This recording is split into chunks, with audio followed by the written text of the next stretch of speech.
Thank you very much. Yeah, I came to the theory of quantum groups from combinatorics, yeah, I would like to tell you a story about this notoriously hard open problem in combinatorics that, as people realized, can be approached using theory of quantum groups, and specifically like certain nice structures and representations of quantum groups called crystal bases, global crystal bases, canonical bases. Okay, so yeah, so this is a rather sad story because all the attempts by other people, by us, they failed. They didn't prove anything new about Kronecker coefficients, but still the approach seemed to be quite interesting and promising, and suggests new challenges for the quantum group theory. So let me start. First of all, let me state the problem, this combinatorial problem. Consider an algebraic from this gel cross gel to gel by tensor products. Just Kronecker tensor product of matrices, and let's recall that irreducibles of gel can be indexed by Young diagrams. Let's take irreducible in this large group and restrict it to a subgroup, and consider how it falls apart in irreducibles, and let's call this arising irreducibles Kronecker coefficients. So the problem is now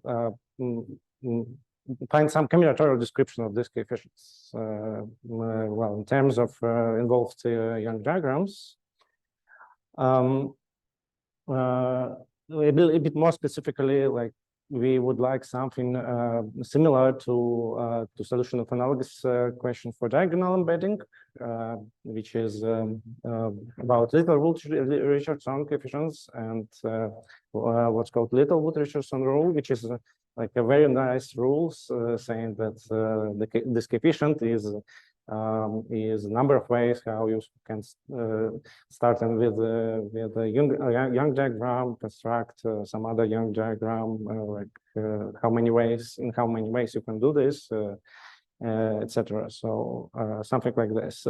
Okay, so this question is a bit vague.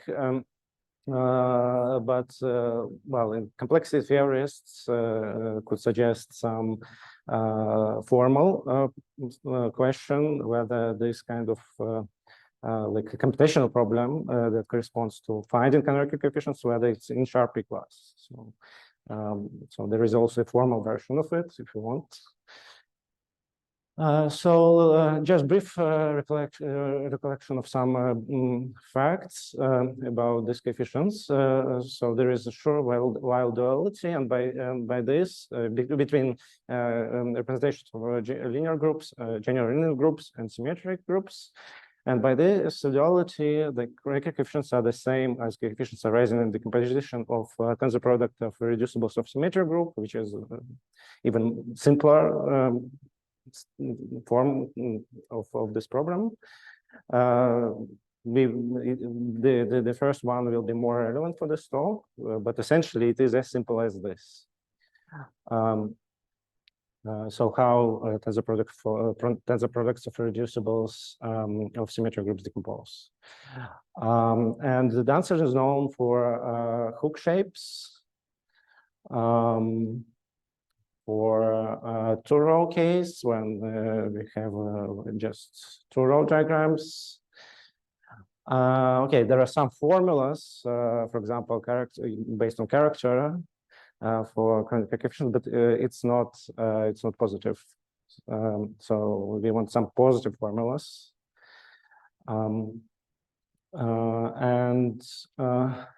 yeah, so the positive formulas for these coefficients are crucially important for geometric complexity theory, which is an approach to P versus P via algebraic geometry and representation theories. So Actually, a number of people from geometric complexity started looking at these coefficients not so long time ago.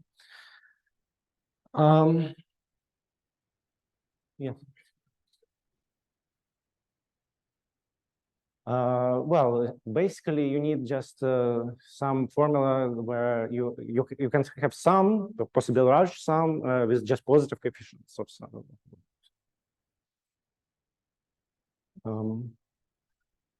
Okay, so the proposal, just let's try to find a good basis of GL irreducibles.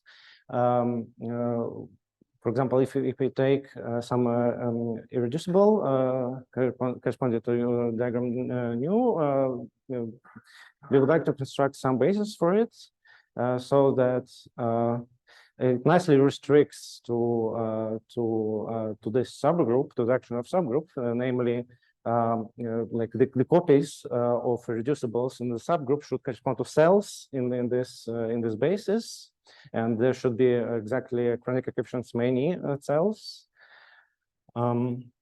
Also, elements of the basis should be labeled by combinatorial objects. Maybe something, some combination of Young diagrams or something like this, or Young tableau. Well, each cell we want to contain some highest weight vector of corresponding weights for the small objects. And well, if you construct such basis, we will solve the problem just by some counting arguments, by some counting these combinatorial objects corresponding to this highest weight. So, and the idea is that well, the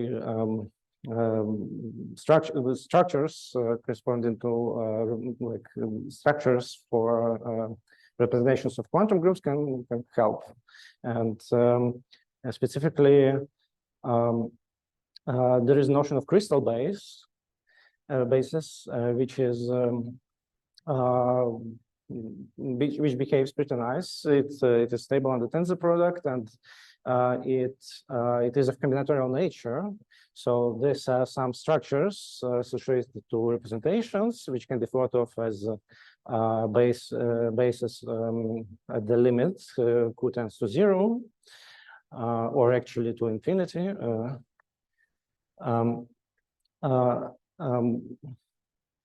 Yeah, so the Chevalier operators they act on this crystal basis just by some permutation of its elements. It sends some crystal base is some set where you just shift elements by Chevalier operator somehow, or maybe send to 0, and there is a graph structure on this set such that you connect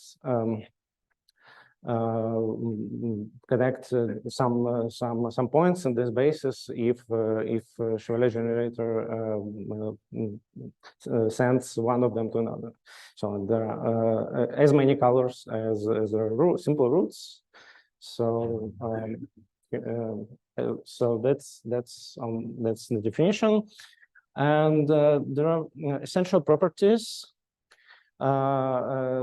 Very nice properties that like if you have some module, it decomposes into irreducibles precisely in the same way as corresponding crystal graph decomposes into connected components, and this in turn corresponds to highest weight elements in this basis. So essentially we can just pick a highest weight element and then look at connected component and this kind of combinatorial structure, and that's it.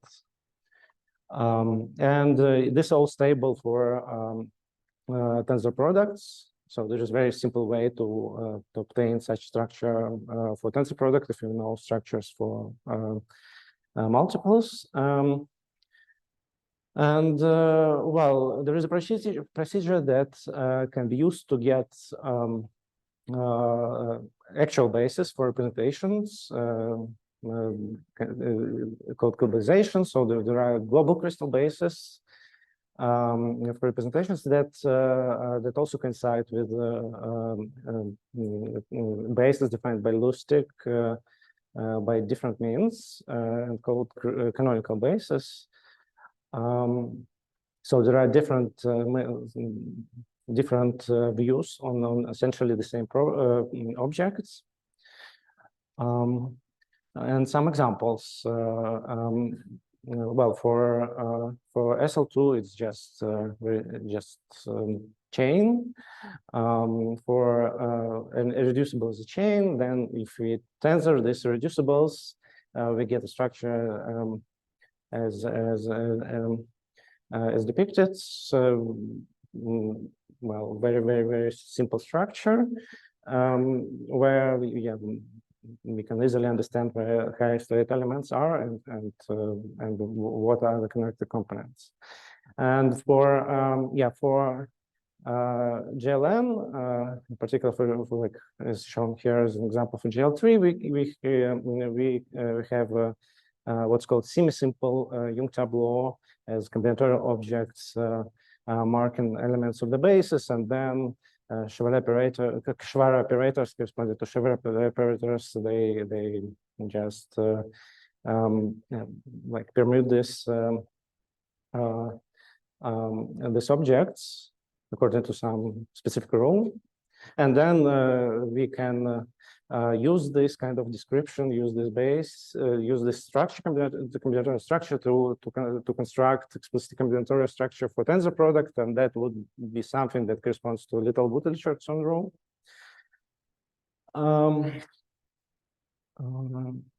Right. So, but we need something like this for different branching problem. And well, first observe that if we have some Hopf subalgebra in GLN, then basically we can solve branching problem by this standard crystal basis, but it's not at all interesting. There are very few Hopf subalgebras. And in these cases, we can use quite simply the branching problem without crystal basis at all. So it's not interesting. Well, as for Kronecker embedding, it's not hard to see that there is no there's no Hopf algebra map that specialized to what we want. That's Q equals 1. Thus, we have to do something clever with basis. Come up with something non-standard, and one of the approaches that was carefully developed for several years. It was a construction of non-standard quantum group, such that there is Hopf algebra embedding between the small object and large object. Yes.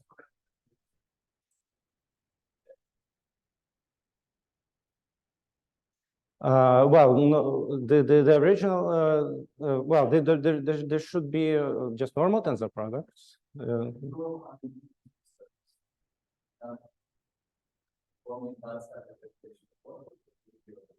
Yes.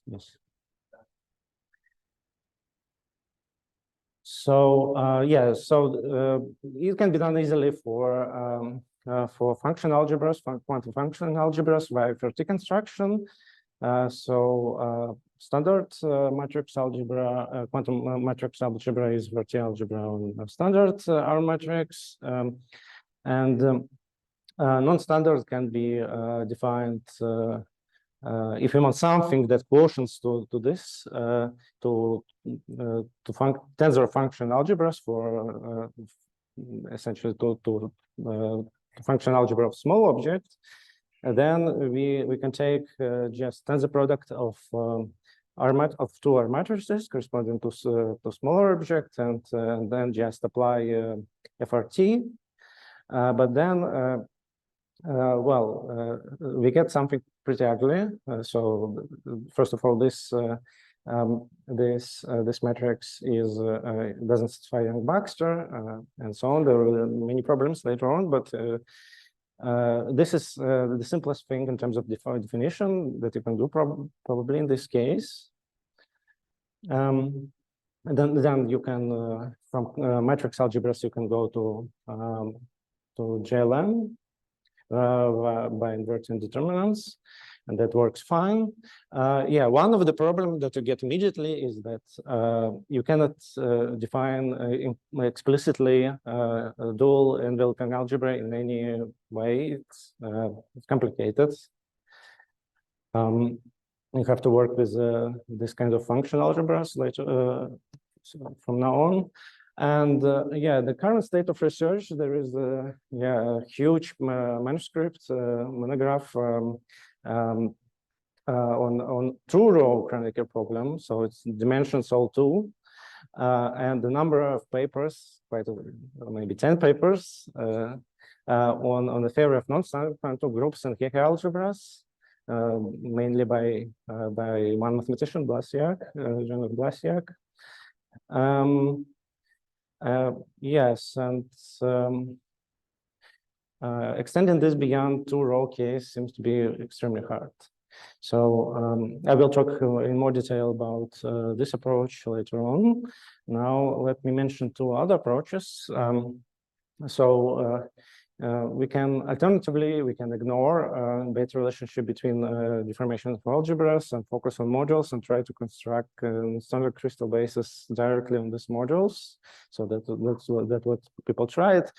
Like it works for exterior powers, and then you start tensoring the exterior powers, and you can get for 2 powers, for tensor of 2 powers, something which is not so nice, but you can do this. And going further, that seems to be again very hard. Since you ignore like relationship between algebras. Better relationship between algebras, you get some problems, and you get fewer insights on how you should do these things. So we, me and Prof. and Kronecker, we tried to look at deformations of small thing inside the large thing, which is deformed standardly. So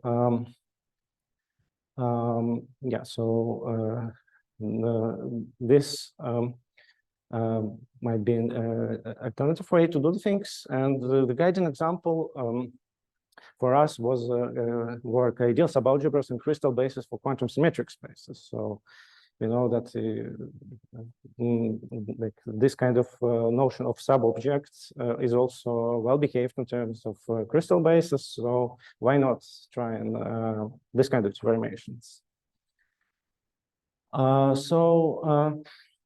Let me recall some things before I proceed to more details. First, the central for our constructions would be realization of irreducibles in tensor products of vector representation. So if we take like some fundamental weight, we can construct irreducible corresponding to this fundamental weight by taking exterior powers.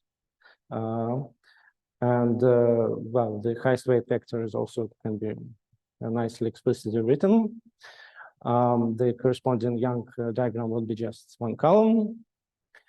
And for any highest weight, that there will be just combination of columns of these exterior powers. We take tensor product of exterior powers, we take highest weight, and then In this way, we can read off this cell corresponding to reducible of this highest weight, and the basis would be just Young tableau, as can be easily seen, and it can be proved that actually the whole space is spanned by just semi-standard Young tableau, which satisfies certain property. You have strictly less relation for columns and less or equal for rows. So that's an object. For Kronecker problem, let's take our vector representation for the large group, and we would like to realize the irreducibles, again find and cells for reducibles inside the tensor powers, and these cells should be at the same time, they should be cells for a large group and for a small group, and they should satisfy certain, and this kind of structure should be also stable under tensor products in a way. And this work on non-standard quantum groups also uses additional structure. So there is a sure while duality. Well, in classical case, it is a duality between universal enveloping algebra and just symmetric group.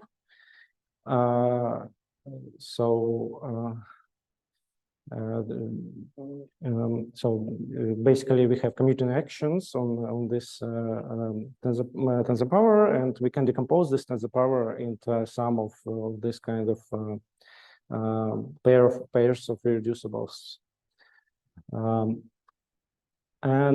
generic Q, we can formulate quantum analog, quantum Schur duality, where in place of symmetric group there is a Hecke algebra, and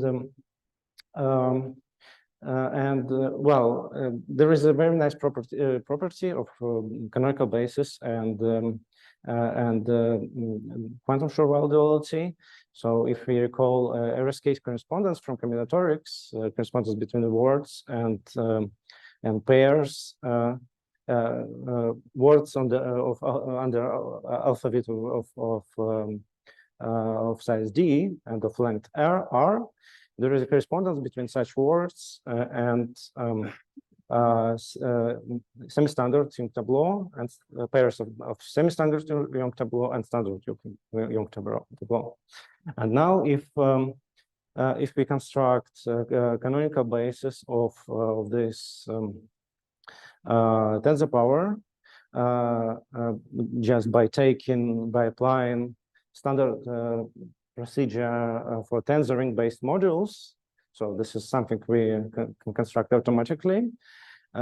This RSK algorithm would allow us to this RSK correspondence would allow us to reconstruct cells very nicely, both for symmetric groups and for linear groups. So as an example, let's take some symmetric Young tableau and look at all words in this tensor power elements in this tensor power in the basis of this tensor power that are marked by words such that corresponding Young tableau is this given Young tableau, then this will be precise itself for a linear group.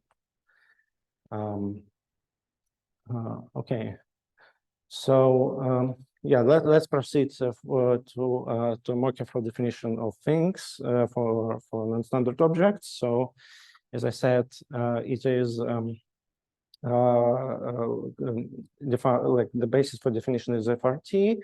We take tensor product of our matrices. Then we have, instead of 2 eigenvalues, we have 3 eigenvalues, and we don't have anymore nothing like Hecke relation for our matrix and things like this. We can still decompose it into positive and negative parts. and then construct exterior squares, symmetric squares, and then we can, but like for technical reasons, it's better to use, instead of our original R matrix, just positive projection in this setting.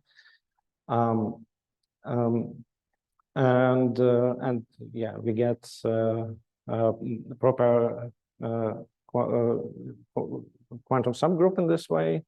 Then we can define exterior algebras and symmetric algebras. We can define quantum determinant, non-standard, in a natural way, just the matrix coefficient, and as I said, enveloping algebra is implicit. So let's now recall briefly definitions for a definition for non-standard Hecke algebra. So if we well, first of all, the standard one is defined on the Kronecker system. It is something to be thought of as like a group algebra, you know, in certain sense, corresponding to some group. Well, in case of symmetric group, yeah, it would be just some kind of deformation of the group algebra for symmetric group. Well, there are two bases for in this Hecke algebra that are called upper and lower canonical bases that have some nice properties. I will not get into detail, but well, they have a simple multiplication rule, and also RSK gives a very nice way to read off these cells and so on. Now, well, if we take a standard type A Hecke algebra, we can define non-standard by combining this upper and lower crystal bases. We can take just this tensors of pairs of elements, and this should be thought of as non-standard deformation of kind of diagonal embedding. And we want, well, we would like to do this, like having in mind that this should commute with our non-standard objects.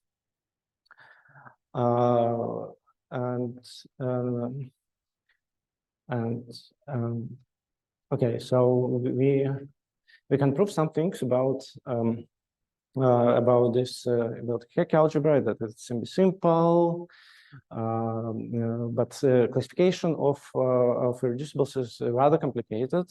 It can only be fully done in very small dimensions, in dimension 2, and for dimension 2 it is well, it is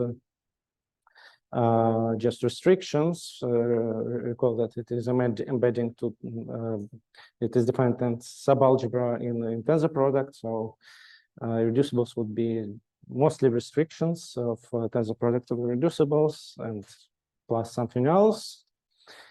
And well, there will be non-standard Schur-Weil duality, for which we have to introduce non-standard Schur algebra, which is related to our non-standard quantum group.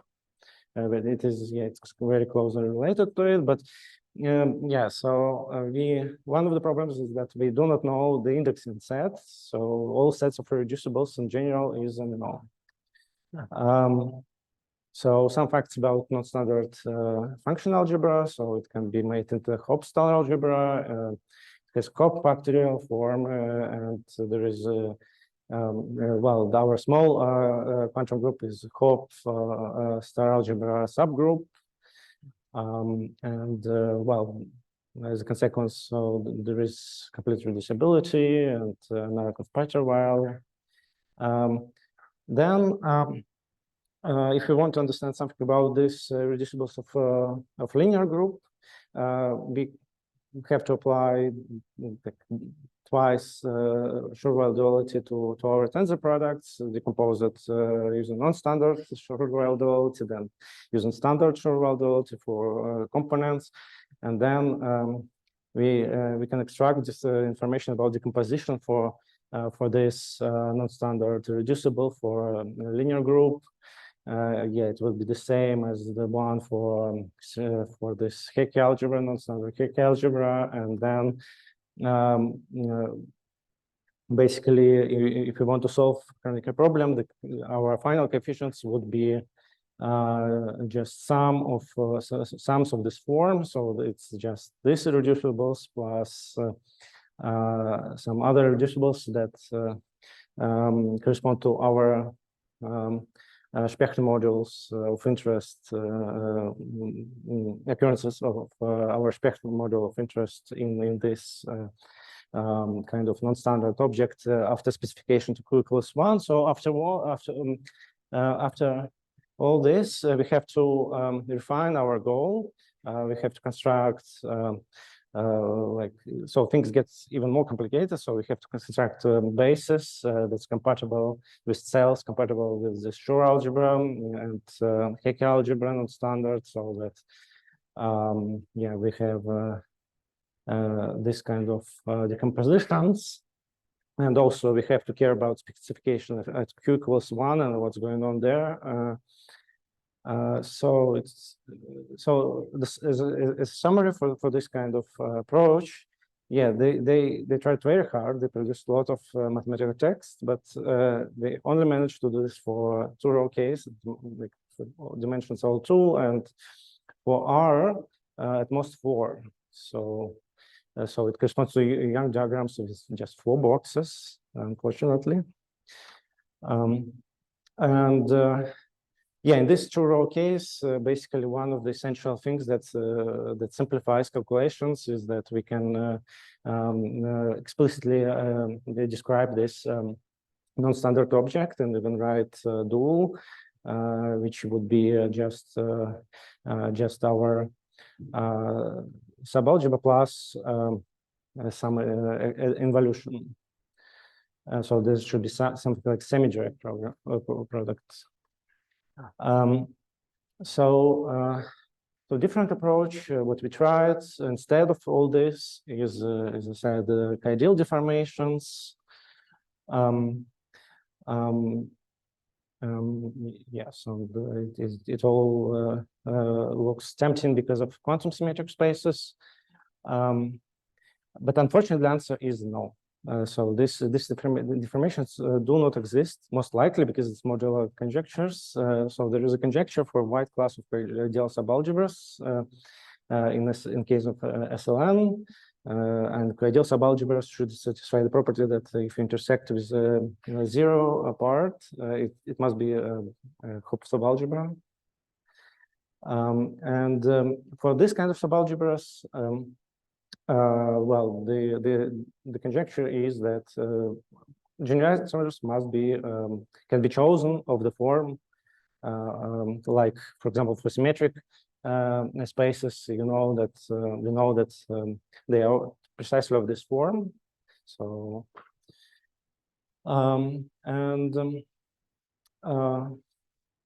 so there are some tweaks, small tweaks like character shifts, but these technicalities do not much matter. So that's the form for generators, and we know that for our Kronecker embedding, we cannot ensure that they have this form. So it's impossible to do. Although one component can be embedded as a subalgebra in dimension 2. So well, you can embed one component, but when you try to embed ideally the second component, you realize that you're in trouble when you cannot do this. So yes, so yeah, that's what I just said. And as a summary, so quantum groups are rigid objects. They have very few subobjects. They have quite not so many co-ideals, but we can ask still. So can we tweak a standard information? Maybe not dramatically for large objects, so that small objects sit inside as a co-ideal subalgebra. That's one very natural question. And the global question. would be that, well, whether we can, we would like to understand some general conditions on a pair of maybe quantum objects and sub-objects, such that we can construct some good crystal bases. So I don't think I have much more time, so yeah, let me stop at this point. Very much.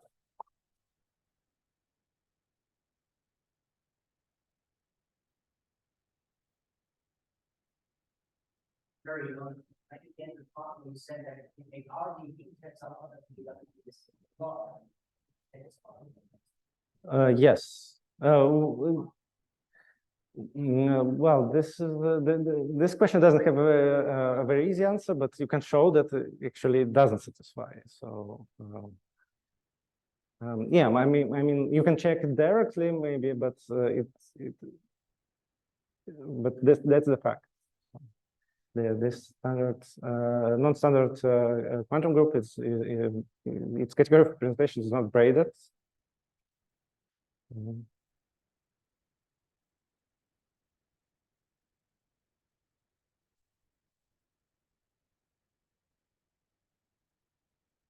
Yes. Yes. Which conjectures? Oh, okay. So you have. Okay, so you can construct numerical bases there, and it would have some nice properties, just like for standard Hecke algebra. So yeah, I think so.